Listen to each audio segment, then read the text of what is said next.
We are joined now by Roseanne Barr. You know her as a comedian, as an actress, and now she's running for president of the United States. And after watching her Twitter feed, I assure you this is no joke. Roseanne joins us tonight. Roseanne, thanks for being with us. Well, you're very welcome, and thank you for having me. Can I add a couple other things because I always like to point out that I'm a writer.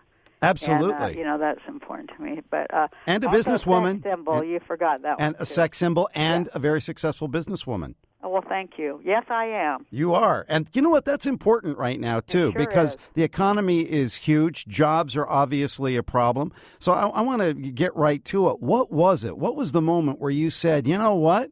I don't like these guys running on the GOP side. I'm not pleased with President Obama. I'm stepping in it myself. Oh, well, the truth of it is, Michael, that happened to me on September 12th, the day after 9/11. That was the first time I ever declared myself a presidential candidate. And, I was just kind of doing that as a means of, making a social critique in the whole thing.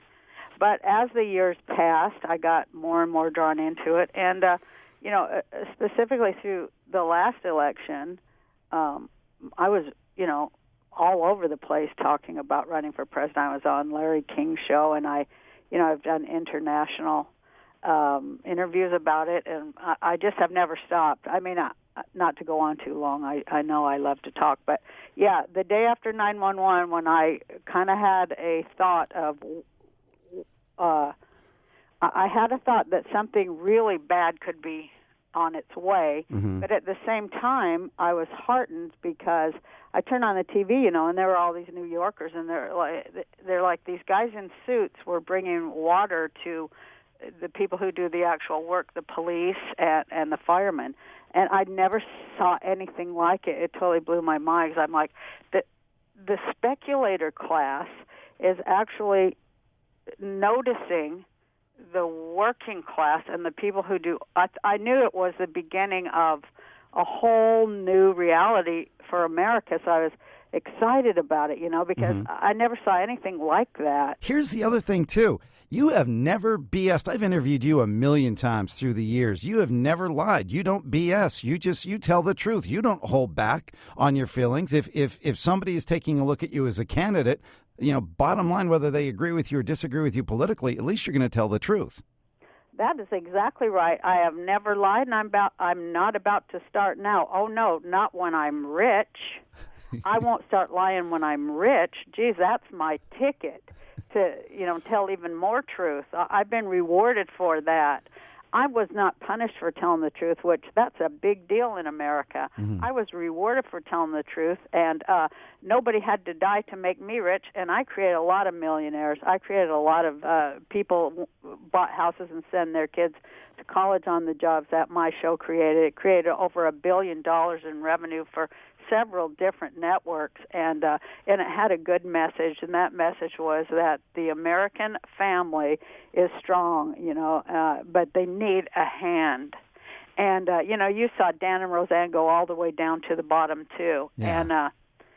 I knew it was coming, and that's why, in the last season of Roseanne, which I got, raked over the coals and damn near witch burned for, Roseanne won the lottery, and with her lottery money, I just want to say this because nobody says it.